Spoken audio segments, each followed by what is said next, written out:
로 돌아가고 다윗과 그의 사람들은 요새로 올라가니라. 아멘. 겉옷만 뵙시다 라는 말씀의 제목으로 함께 말씀 나누겠습니다. 겉옷만 뵙시다. 여러분, 오늘 우리가 묵상한 사무엘상 24장 1절로 22절까지의 말씀은 누가 가장 좋아하는 그런 말씀 중에 하나일까요? 목사들이 가장 좋아하는 말씀입니다. 읽어만 보셔도 아시잖아요. 목회자들의 입맛에 딱 맞춰진 말씀, 기름 부은 자를 건들지 않는다라는, 목사들이 뽑은 베스트 10에 탑 10에 들어가는 설교라고 말하면 저의 생각이고요. 그냥 목회자들이 많이 좋아하는 구절입니다. 그런데 오늘 이 말씀이요, 사실 우리들에게 그냥 단순히 기름 부은 제사장으로 부르심 받은 목회자들 뿐만 아니라 저와 여러분 모두에게 해당되는 말씀이기를 저는 소망합니다. 그 이유가 무엇인지 아십니까? 여러분, 기름 부은 자는 과연 누구일까요? 과연 목회자로 부르심 받은 사람들만 기름 부은 자일까요? 아닙니다. 틀렸습니다. 역대상 말씀에 보면 역대상 16장 22절에 뭐라고 나와 있냐면요, 그 유랑하던 이스라엘 백성들에 대해서 그 민족을 살피시던 하나님의 마음을 설명하여 줬는데 21장에 이렇게 기록되어져 있어요. 26장 21절에 이렇게 기록되어져 있어요. 여호와께서 사람이 그들을 해하기를 용납하지 아니하시고 그들 때문에 왕들을 꾸짖어서, 그렇게 기록되어져 있습니다. 과연 뭐라고 꾸짖었을까? 22절에 보니까 이르시기를 나의 기름 부은 자에게 손대지 말며 나의 선지자를 해하지 말라. 이해가 가십니까? 여기서 나의 기름 부은 자가 왕이었을까요? 선지자였을까요? 물론 그들도 해당되지만 실제적으로 오늘 우리가 읽지 않았지만 역대상 16장 이 말씀 안에서 나의 기름 부은 자는 이스라엘 모든 백성을 말씀하고 있습니다. 하나님이 세우셨던 그 백성들 한 사람 한 사람이 어떻게 해요? 하나님에게는 기름 부은 자들이에요. 고로 오늘 이 자리에 앉아 계신 여러분들도 동일하게 하나님의 기름 부으신 자인 줄을 저는 믿습니다. 여러분, 그것을 믿으십니까? 하나님의 기름 부으신 자는 그냥 하나님 앞에 내가 주의 종으로 살겠습니다 결단해서 신학을 공부하고 선교사가 되고 목회자가 된 저희와 같은 사람들만이 아니라 오늘 그리스도인이라고 부르심 받은 모든 이에게 해당되는 하나님의 은혜이기를 간절히 소망합니다. 그런데 오늘의 말씀의 이야기의 핵심은 그거잖아요. 그러한 사람을, 그러한 왕 사울 왕을 다윗이 건들지 않았다라는 겁니다. 그리고 다윗의 고백은 그것이 바로 하나님께서 기름 부은 사람이었기 때문이라 이야기하죠. 그래서 오늘 말씀의 제목이 다윗처럼 겉옷만 뵙시다입니다. 겉옷만 뵙시다. 우리도 세상을 살다 보면요, 누군가 싫어하는 사람들이 생길 때가 있어요. 공동체 안에서, 가족들 안에서도. 그런데 그러한 싫어하는 사람들을 대할 때 사실 우리는, 저도 그렇고요, 칼을 휘두를 때가 많아요. 그러니까 무기로서의 칼이 아니라 내가 가지고 있는 날카로운 무언가로 다른 사람을 칠 때가 많죠. 근데 정작 저 또한 내 안에 나와 있는 가시 같은 것들을 잘 보지를 못하는 게 가장 큰 문제인 것 같아요. 이 가시가 너무나도 세고 이게 굉장히 날카로운데 그것들이 휘둘러지고 다른 사람들이 이미 상처를 입은 뒤에 그것을 느끼면 그나마 다행인데 그것도 안 되고 사실 찌른 줄도 모르고 있다는 거죠. 그리고 나는 괜찮아, 나만 상처받았어라고 생각하는 사람들은 더더욱 많아요. 본인도 상처받았다고 말하면서 사실도 본인도 그러한 것들에 굉장히 뾰족하게 대항하고 뾰족하게 칼을 치는 사람들이 정말 많이 있거든요. 이것에 대해서 오늘 우리에게 말씀해 주는 겁니다. 그때 많은 그리스도인들이 세상에 살며 자꾸만 칼을 휘두르는 거예요. 그런데 우리에게 오늘 말씀을 통해서 전해주는 은혜는 바로 다윗처럼 겉옷만 베는 인생이 될 수 있기를 저는 소망합니다. 그렇다면 우리가 다윗처럼 겉옷만 베는 인생이 되기 위해서 오늘 말씀은 우리에게 무엇을 말씀해 줄까요? 한 두 가지 정도로 우리가 말씀 안에서 살펴보기 원합니다. 오늘 첫 번째로 겉옷만 베는 인생이 되기 위해서 첫 번째로 민감한 신앙의 양심이 있어야 합니다. 민감한 신앙의 양심이 있어야 합니다. 오늘 5절 말씀입니다. 오늘 말씀에 이렇게 기록되어져 있습니다. 그리한 후에 사울의 옷자락 뱀을 말미암아 다윗의 마음이 찔려. 4절 말씀에 보면 다윗의 사람들이 그에게 말했어요. 여호와께서 당신에게 그 사람을 넘겨줬습니다.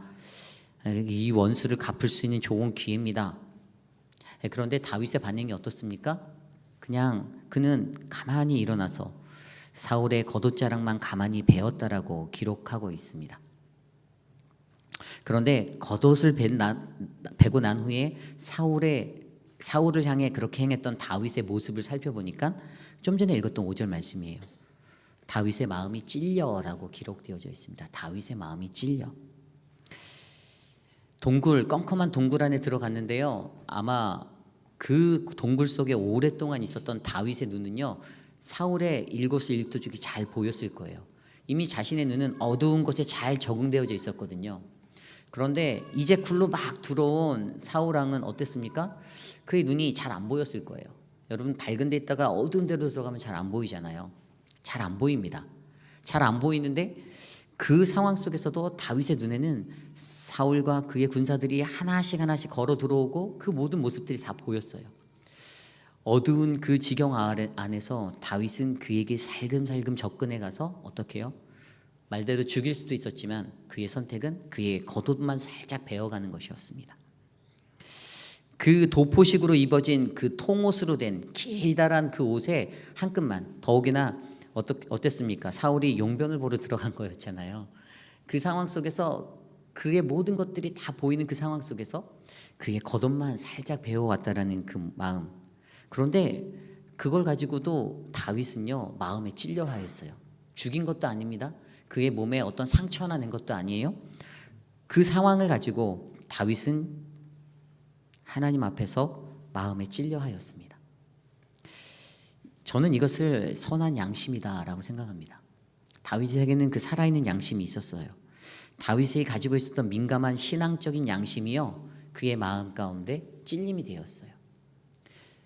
근데 세상에 살아가는 저와 여러분들은 때로 이 선한 양심조차 없을 때도 있어요.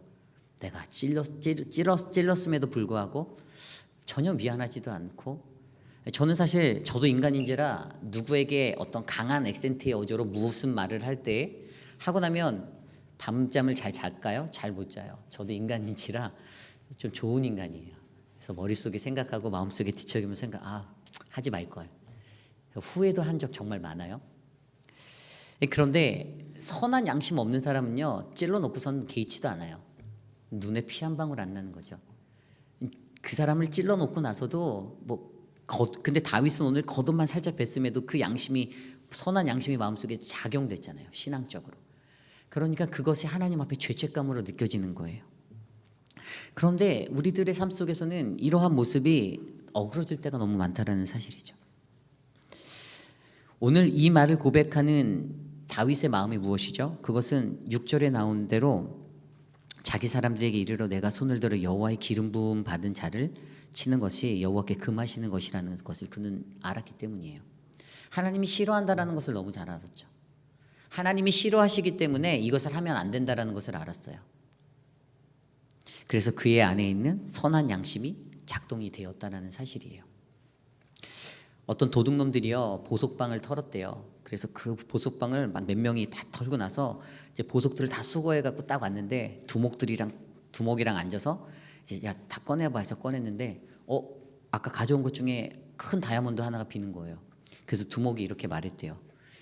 야, 우리 중에 양심 없는 놈이 있네. 딱 이렇게 얘기했대요. 양심 없는 사람이 양심을 논할 수 있는 그런 사이가 그들의 안에는 있었어요. 여러분, 양심이라는 거 굉장히 중요합니다. 선한 양심. 어떻게 생각하십니까? 이 선한 양심에 대해서 우리가 이 선한 양심을, 신앙적인 이 선한 양심을 가지고 살아가느냐 안 가지고 살아가느냐는요, 어떤 사람이 신앙생활을 하면서 공동체 안에서 마음에 상처를 입었다. 그래서 난 상처 입었으니까 나는 피해자라고 생각하고 살아가는 사람도 있을 수 있어요. 그 말도 맞죠. 정말 피해를 입었을 수 있어요. 그런데 그 피해 입은 모습으로 되려 자기도 강하게 방어벽을 치다가 다른 사람에게 상처 주면요, 그럼 상대방은 상처 입을까요, 안 입을까요? 상대방도 찔립니다. 그런데도 자신의 모습만 바라보고 가다가는 어떤 일들이 일어나냐면, 난 괜찮아, 나는 상관없어, 개의치 않아, 나는 나는 아무 문제 없어라고 생각할 수 있다라는 사실이에요. 미국의 극작가인 버드 슐버그가 이렇게 말을 했어요. 양심을 가지고 사는 것은 브레이크가 있는 차를 모는 것과 같다라고 말했어요. 여러분, 양심이라는 차를 몰 때에 우리가 브레이크가 어떤 역할을 합니까? 자동차에 제동을 걸어주잖아요. 워워워 자동차 빨리 달리면 조금 속도를 줄이고, 제가 막 빨리 달리면 뒤에서 나린이가 아빠 너무 빨라 이러거든요. 그럼 제가 브레이크를 밟겠죠. 이런 식으로 제동을 걸어주는데, 양심이라는 그것을 가지고 살아가지 못하는 사람들은 브레이크 없는 차와 같은 겁니다. 그냥 무한 폭주를 하는 거예요. 그렇기 때문에 우리에게는요, 이 양심이라는 것을 가지고 우리의 삶의 제동을 거는 것이 필요합니다. 내가 너무 달려갈 때, 내가 멈출 수 없을 정도로 내 인생을 폭주하고 달려갈 때 그 안에 이러한 제동을 걸어주는 것이 정말로 필요하다는 것이죠. 여러분, 그리스도인들에게 가장 필요한 것이 무엇일까요? 저희는 PCUSA 교단에 있죠. 미국 장로교. 여러분, 많이 핫 이슈 됐던 게 있어요. 그럼 여러분 이것을 한번 들어보셨나요? 2009년도 11월 20일 날 맨해튼 선언이라고 있었어요. 혹시 이것에 대해서 들어보신 분이 계신가요? 2009년도 11월 20일 노벰버 20에 있었던 이 선언은요, 170여 명의 종교 지도자들과 캐톨릭 지도자들, 그 사람들이 모여서 선언했어요. 그들이 선언한 그 선언문에 세 가지 포인트가 있는데, 첫 번째가 인간 생명의 신성함에 대해서 이야기하였습니다. 이것은 낙태나 어떤 그런 안락사 이런 문제들에 대해서 우리는 강력하게 반대한다라는 것이에요. 생명을 소중히 여기지 아니하고 존중하지 아니하는 그 인간적인 타락의 모습들, 이 죄의 것들을 미워한다. 우리는 그것을 반대한다라고 선언하였어요. 두 번째는 결혼의 존엄성에 대해서 이야기하였어요. 우리가 잘 알고 있는 동성애, 이혼의 문제들, 그리고 미혼자녀들이 출산하는 그런 모든 것들에 대해서 하나님이 세워주신 남자와 여자의 결혼함, 이 가정을 이루는 모습에 대해서 어긋나는 모든 것들, 이것들에 대해서 우리는 반대한다라고 선언하였습니다. 세 번째가 양심과 종교적 자유의 권리에 대해서 외쳤어요. 이것은 신앙의 양심에 따라 어떠한 우리가 살아가는 데 있어서 정부나 어떤 큰 힘 있는 자들이 권력을 주고 박해를 줘서 양심에 어긋난 행동들을 해서 우리의 종교적인 자유가 억눌리게 될 때 이 모든 것들에 대해서 반대한다라고 말하였고요. 결국에 이 모든 것들을 통해서 무엇을 얘기했냐면, 도저히 신앙으로 어떠한 것도 타협될 수 없는 그 명쾌한 선, 이 세 가지 가치들에 대해서 우리는 공권력에 아무리 우리를 제한하고 불이익을 준다고 하여도, 우리들의 것들을 누른다 하여도 우리는 이것을 불사하면서 싸워내겠다, 저항하겠다, 대항하겠다는 믿음의 선언을 하였습니다. 개인적으로 저는 이것에 동의합니다. 여러분들은 어떻습니까? 여러분들은 이 맨하탄 선언에 동의하십니까? 저는 동의합니다. 하나님 앞에서 우리가 모든 것들을 타협과 포용으로 안고 가면요, 어떠한 일들이 번져질까요? 죄가 난무하게 됩니다. 모든 것들이 이해될 수 있는 것, 왜 이해하지 못해 논리로 가면요, 거기엔 죄가 난무할 수밖에 없습니다. 그래서 동성애가 타고 들어오는 거예요. 제가 어떤 옛날에 신학 공부할 때 제가 좀 리버럴한 학교 나왔잖아요. 한신이라는. 그 학교에서 어떤 목사님이 그렇게 얘기하더라고요. 동성애가, 그 사람들은 유전자가 이렇게 그 퍼센테이지적으로 이렇게 섞여서 그들도 원치 않게 그렇게 된 거니까 그들을 긍휼히 여기고 그렇게 말씀을 하셨어요. 근데 제 마음속에 무슨 생각이 들었는지 아세요? 근데 그거는 죄잖아요 라고 저는 그 생각이 먼저 들었습니다. 그 사람에 대해서 그것이 죄되는 것을 가르치고 이것들에 대해서 이것은 하나님께서 싫어하는 것입니다 라고 말할 수 있는 용기가, 저는 오늘 이 땅에 세워진 우리 교회 선한 양심으로 움직여야 한다라고 믿습니다. 그게 워킹이 안 되면요, 브레이크 없이 달려가는 자동차가 되는 거예요. 우리는 선한 양심 없이 폭주하게 되는 차량이 되는 겁니다. 우리 교회도 그러한 폭주하는 차량이 되는 거고요. 결국에 여러분, 이 선을 정확히 지키셔야 합니다. 왜 우리 안에 하나님께서 이 선한, 민감한 신앙의 선한 양심을 가지라고 말씀하십니까? 사도 바울도 그것에 대해서 이야기하잖아요. 사도 바울이 말했던 것이 무엇입니까? 모든 디모데전서 1장 10절에 믿음과 착한 양심을 가지라. 어떤 이는 이 양심을 버렸고 그 믿음에 관하여는 파선하였다. 사람들이 놓아버린 그 선한 양심 없음 때문에요. 구멍난 배와 같이, 파손된 배와 같이 그들이 공동체가 그렇게 무너질 수 있다는 것에서 사도 바울은 강력하게 주장하였습니다. 오늘 이 시대를 살아가는 것에 있어서 우리가 안고 있는 여러 가지 문제들, 그 모든 사회적인 현상에 찾아오는 그 모든 것들도요, 결국에는 이 민감한 선한 양심을 믿는 이들이 가지지 못했기 때문입니다. 그런데 오늘 다윗에게는 이것이 있었어요. 그래서 이 양심을 가지고 살아가다 보니 하나님께서 말씀하시는 게 정확히 들린 겁니다.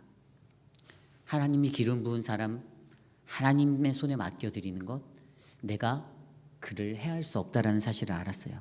그래서 그 민감한 양심 때문에 어떻게 해요? 다윗이 마음을 찔려 합니다. 사랑하는 성도 여러분, 저는 저와 여러분들 안에 이 살아있는 선한 양심이 있기를 간절히 축원합니다. 저만의 얘기가 아니에요. 목사로 사는 사람만 이것을 잘 지켜서 되는 문제가 아닙니다. 모든 것에 동정과 이런 것들로 바라봐서 안 되는 것들은 바로 죄의 문제입니다. 그렇기 때문에 저는 오늘 저와 여러분들에게 이 선한 양심이 있어서 겉옷만 베어낼 수 있는 그 은혜의 자리를 우리가 감당해내시기를 간절히 소망합니다. 오늘 두 번째로 겉옷만 베는 인생, 그 인생이 되기 위한 두 번째 것은요, 하나님의 손에 있는 것을 분별할 줄 알아야 합니다. 하나님의 손에 있는 것을 분별할 수 있어야 합니다. 오늘 말씀 8절 이후에 보면요, 그렇게 굴 밖으로 나가게 된 사울의 뒤를 쫓아 다윗이 나가게 되죠. 그리고 다윗이 그 뒤에서 큰 소리로 외칩니다. 내 주 왕이여, 사울 왕, 이렇게 하고 부른 거예요. 그리고 나서 너무나 생뚱맞게 그를 향하여 엎드려 경배합니다. 엎드려 절했어요. 최고의 리스펙, 경외함을 보여줬어요. 그리고 나서 외쳐대죠. 다윗이 왕을 해하려 한다고 하는 사람들의 말을 왕은 어떻게 들으셨습니까? 10절 말씀에 오늘 여호와께서 굴에서 왕을 내 손에 넘기신 것을 왕이 아셨을 것입니다. 어떤 사람이 나를 권하여 왕을 죽이라 하였으나 내가 왕을 아껴 말하기를 나는 내 손을 들어 내 주를 해하지 아니하리니 그는 여호와의 기름 부음을 받은 자이기 때문이라 하였나이다. 아멘. 그의 뒤에서 외쳤던 하나는 정확했습니다. 내가 내 손을 들어서 당신을 죽이지 아니한 것은 그 이유는 단 하나, 당신이 하나님의 기름 부은 사람이기 때문입니다. 이거였습니다. 그에게는 이 분별의 영이 있었어요. 분별의 영. 먼저 이 이야기를 이해하려면 기름 부음 받은 자가 누군지를 생각해 보아야 합니다. 기름 부은 자는 누구일까요? 아까 말씀드린 대로 여러분들도 기름 부은 자들이에요. 저도 기름 부은 사람이, 그 부음을 받은 사람이지만 성경에서 보면은 그리스도라고 쓰여진 헬라어 단어와 또 메시아라고 쓰여진 그 단어가 바로 기름 부음 받은 이런 의미를 가지고 있어요. 그리스도가 가장 큰 하나님의 기름 부음 받음을 입은 사람이었어요. 그런데 그 기름 부음 받은 자에 대해서 어떻게 설명하냐면 이사야서 61장 1절에서 3절 말씀에 이렇게 기록되어져 있습니다. 주 여호와의 영이 내게 내리셨으니 이는 여호와께서 내게 기름을 부으사. 아멘. 이해가 가십니까? 기름 부음 받은 사람은 하나님의 영이 임한 사람입니다. 그 영이 있는 사람이 기름 부음 받음을 입은 사람이에요. 또 기름 부음 받은 사람은 하나님의 영이 임한 자라고 우리도 이해할 수 있죠. 그런데 그들에게는 사명이 있어요. 이 이사야서 61장 1절에서 3절의 말씀을 가지고 예수님께서 자기를 표현한 자기의 사명을 말씀하신 게 누가복음 4장 18절 19절 말씀이에요. 주의 성령이 내게 임하셨으니 이는 가난한 자에게 복음을 전하게 하시려고 내게 기름을 부으시고 나를 보내사 포로된 자에게 자유를 눈먼 자에게 다시 보게 함을 전파하며 눌린 자를 자유롭게 하고 주의 은혜의 해를 전파하려 하심이라. 아멘. 예수님이 본인의 사명을 말씀하시면서 나는 하나님께 성령에 의해 기름 부음 받음을 입은 자인데 나에게는 가난한 자에게 복음을, 그리고 눈먼 자에게 다시 보게 함을, 포로된 자에게 자유를, 억눌린 자에게 자유를, 주의 은혜의 해를 전파하게 하는 그 사명이 있다라고 선언하였습니다.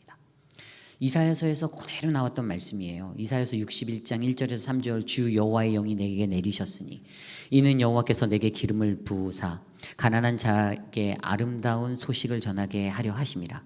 나를 보내사 마음이 상한 자를 고치시고 포로된 자에게 자유를, 갇힌 자에게 높임을 선포하며 여호와의 은혜의 해와 우리 하나님의 보복의 날을 선포하며 모든 슬픈 자를 위로하되 무릇 시온에서 슬퍼하는 자에게 환난을 주어 그 죄를 대신하며 기쁨의 기름으로 그 슬픔을 대신하여 찬송의 옷으로 그 근심을 대신하시고 그들의 의의 나무인 곧 여호와께서 심으신 그 영광을 나타낼 자라 일컬음을 받게 하려 하심이라. 아멘. 여기에서 느껴지는 하나의 포인트가 떠 있는데 기름 부으심 받은 자, 기름 부음 받은 자를 통해서 하나님이 뭐라고요? 하나님의 영광을 나타낼 자라 일컬음을 받게 하실 거다라고 이야기하였어요. 고로 기름 부음 받은 자는 이 땅에 살아가면서 하나님의 영광을 나타낼 자로 일컬음 받으셔야 합니다. 그렇지 못하면 기름 부음 받은 자의 모습이 아닌 거죠.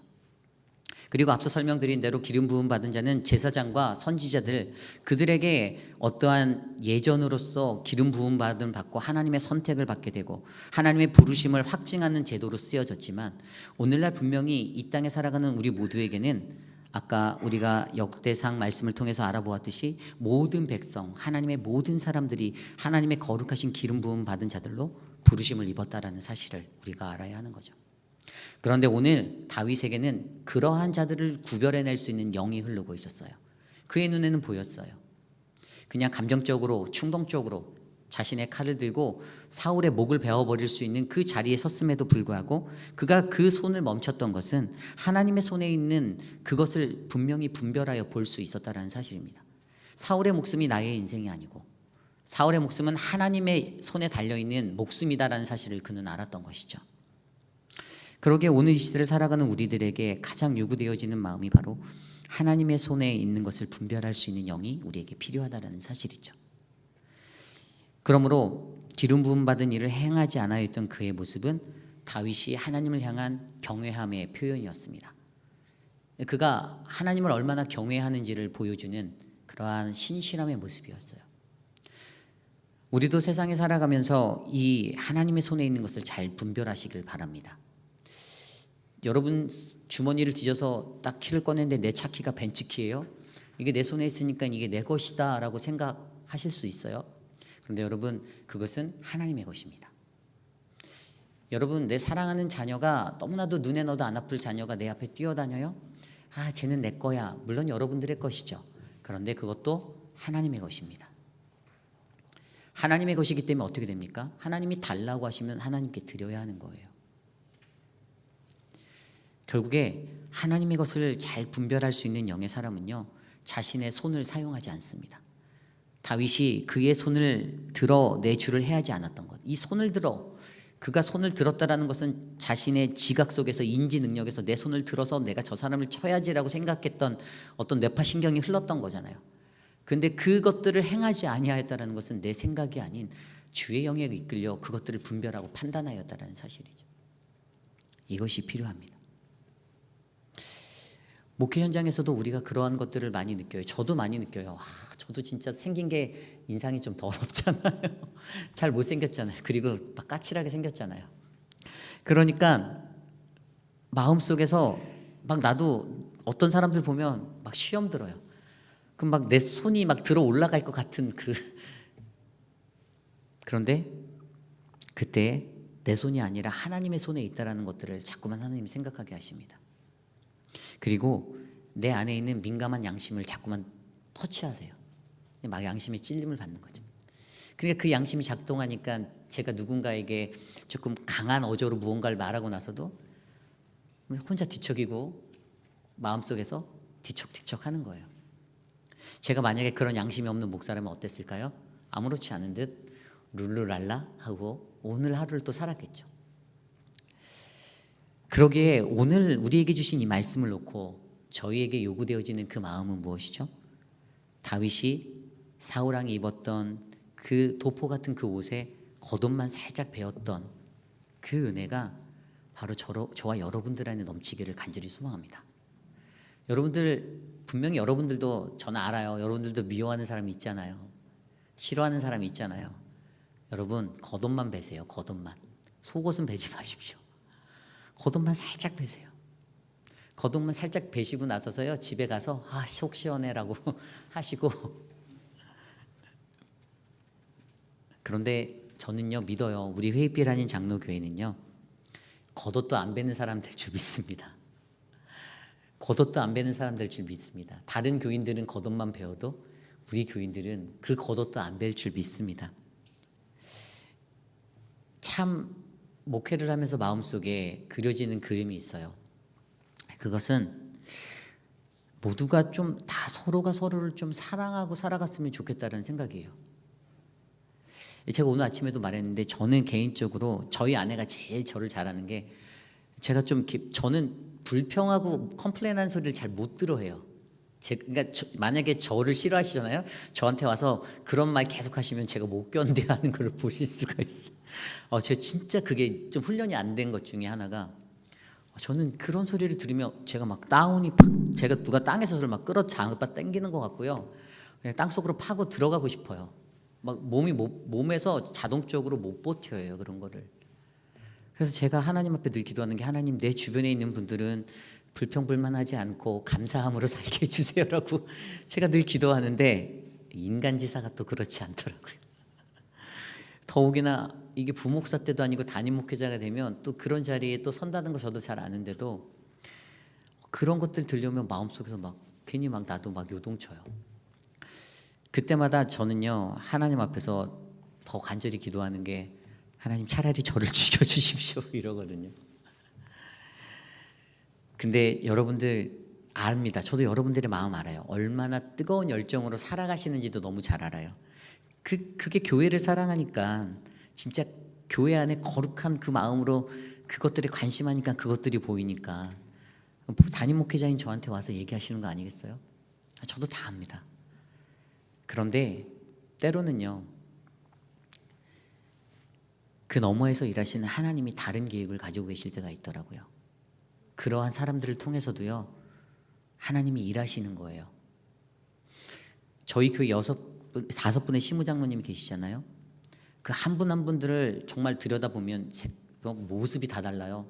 우리 이태호 장로님은 완전히 양반형이죠. 우리 이재영 장로님은 완전히 저기 대장부세요. 우리 김춘호 장로님은 어떠십니까? 와, 김춘호 장로님은 그냥 에너지가 넘쳐요. 24시간 365일 에너자이죠. 또 우리 김영순 장로님은 어떻습니까? 김영순 장로님은요 진짜 섬김의 대가세요. 제가 보니까 제가 봤을 때 야 솔직히 그랬어요. 저렇게 오지랖이 넓은 사람은 나 말고 또 있네. 근데 김영순 장로님 어떤 어르신들 뭐가 있으면 다 도와드려요. 가서 월마트 가서 전화기 사다 드리고 막 제가 장로님은 소셜워커가 되셨어야 돼요라고 말씀드리는데 다 다른 모습. 마이크 밀러 장로님도 마찬가지고요. 그런데 그분들이 모여서 함께 당회를 하고 교회 일들을 할 때 하나의 은혜가 있어요. 단 한 번도 제가 담임 목회의 이 사역을 하는 것에 있어서 단 한 번도 네거티브한 부결이 난 적이 한 번도 없어요. 저희에는 그 331이라는 만장일치 제도가 있어요. 당에서 뭔가 결의할 때는 반드시 만장일치가 되어야 돼요. 그게 안 되면 그 사역은 아무리 좋아도 하지 않는다라고 저희가 결단했어요. 여태까지 한 번도 부결난 게 없습니다. 너무 감사했어요. 여러분 하나님이 일하실 때는요 너무나도 다 다른 사람들이지만 그들을 인정하고 그들을 바라보게 만드셨던 거예요.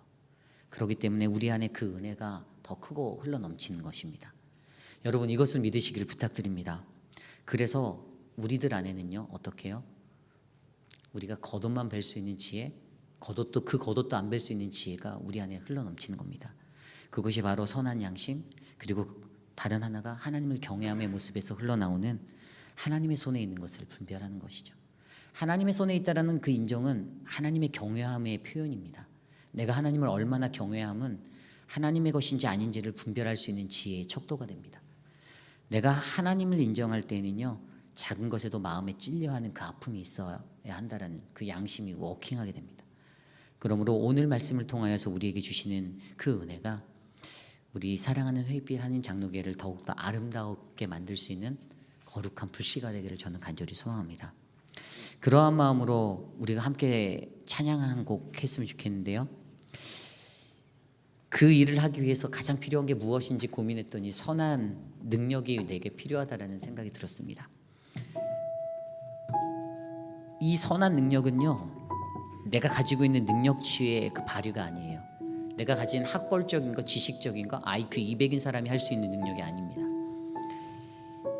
미국 대통령 좀 바이든이 이걸 할 수 있는 건 아니에요. 이거는 그냥 하나님을 경험한, 하나님의 그 능력을 온전히 체험한, 하나님이 어떠한 분인지를 알고 그분을 진심으로 경외하는 사람들이 할 수 있는 그 믿음의 고백입니다. 선한 능력으로 내가 일어서겠다, 내가 주님만 의지하겠다, 주님이 오실 그날을 고대하며 영광의 새날을 기다리겠다는 믿음의 고백은 온전히 하나님의 성령의 능력에 힘입어 살아갈 수 있는 믿음의 자들의 고백입니다. 그러므로 저와 여러분들이 이 찬양을 부를 때 하나님 그 능력 내게 주시옵소서 함께 기도하기 원합니다. 함께 찬양하겠습니다.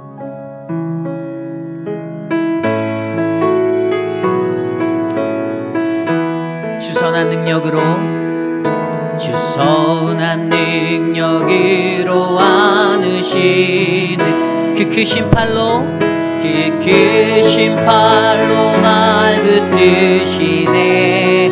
절망 속에도 흔들리지 않고 사랑하는 주 얼굴. 우리 다시 한번 찬양할까요? 주선한 능력으로, 주선한 능력으로 안으시네 그 크신 팔로, 그 크신 팔로 날 붙드시네. 절망 속에 흔들리지, 사랑하는 주 얼굴 구하리, 사랑하는 주 얼굴 구하리. 선한 능력으로, 그 선 능력으로 일어서리, 주만 의지하리 믿음으로. 우리 고대 안에 주 오실 그날, 영광의 새날을 맞이하네. 이전의 괴로움 날의 워상, 고난의 길을 걷는다 해도 주님께 모두 맡기느리었고, 끝내 승리의 날을 맞으리. 선한 능력으로 일어서리, 주만 의지하리 믿음으로. 우리 고대 안에 주 오실 그날, 영광의 새날을 맞이하네. 주님이 마신 고난의 쓴잔을, 주님이 마신 고난의 쓴잔을 우리도 감사하며 받으리. 주님의 남은 고난 채워가며 예수와 복음 위에 살리라. 한 능력으로 일어서리, 주만 의지하리 믿음으로. 우리 고대 안에 주 오실 그날, 승리의 새날을 맞이, 선한 능력으로 일어서리, 선한 능력으로 일어서리, 주만 의지하리 믿음으로. 우리 고대 안에 주 오실 그날,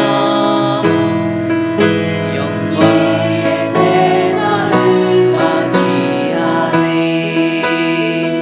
아멘. 우리 시간에 함께 기도할 때 오늘 주신 말씀을 놓고 함께 기도하기 원합니다. 내 힘으로 살아가려고 할 때에는 정말 안 되는 것 같습니다. 내 힘으로 살려고 하니까 그 사람의 옷을 베는 게 아니라 몸을 베는 것 같아요. 겉옷을 벨 수 있는 그 마음이 저와 여러분들에게 있었으면 좋겠습니다. 하나님, 나에게 선한 그 양심을 주시고 그 선한 양심에 따라 분별할 수 있는 영을 주시고 하나님의 것을 잘 분별할 수 있는 영을 내게 허락하여 주옵소서. 이 시간 우리 함께 그렇게 기도하며 나가겠습니다. 하나님 도와주십시오. 주님의 선한 능력으로 살아낼 수 있는 그 은혜를